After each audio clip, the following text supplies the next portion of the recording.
from Bangladesh. He's asking a question about the ruling of madrasa, which means school in Arabic.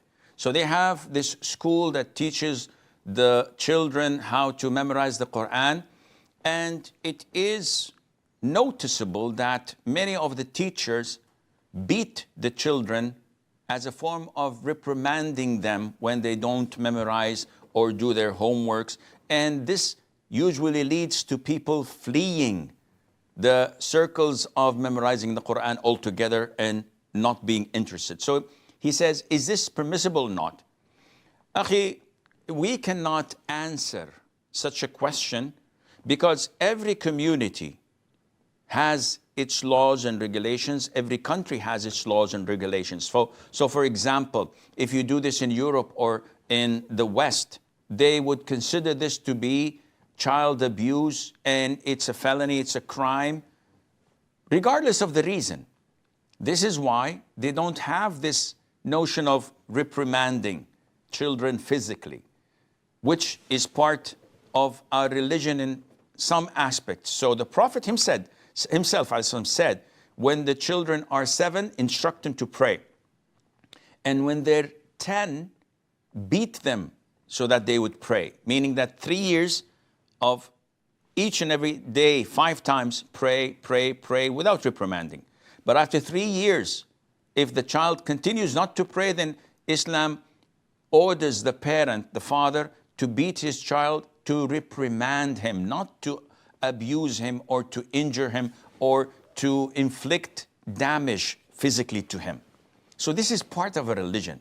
But if in these kafir countries, you're not allowed to do this, you have to refrain or migrate, because they'll take your child and give it to a Christian or an atheist family, and you may never see your child back again. This is too extreme. That's why we have drug junkies, addictions there.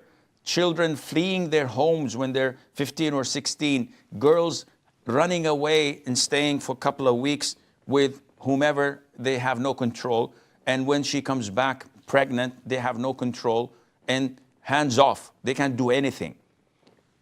On the other side, you have some Muslim countries or non-Muslim countries where the children are considered to be a doormat.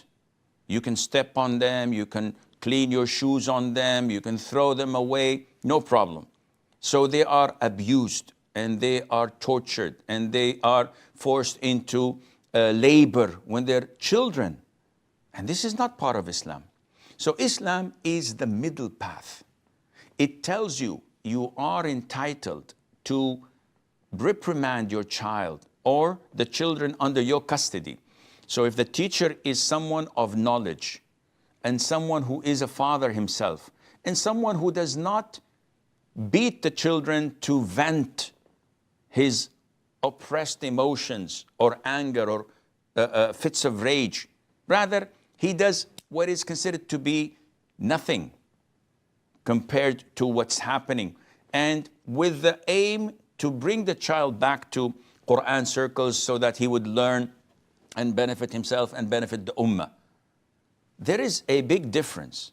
So it depends, akhi, on the culture, on the community, on the laws of the country, and it depends on the teacher himself.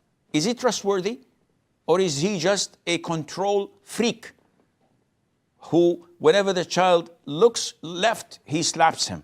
No, I would slap this teacher because he's not fit to teach. I need someone to teach my child to be knowledgeable, to be tolerant, to be a fatherly figure, and I trust him when whatever he does with my child. This is why when I went to school, in elementary school, my father used to say to the teachers, you take the meat and bring me back the bones. Meaning that you do whatever you want. I just want a man. And all of our generation grew up to be men, not afraid of the teachers, but respecting them. Because we had the best of teachers who taught us how to be men.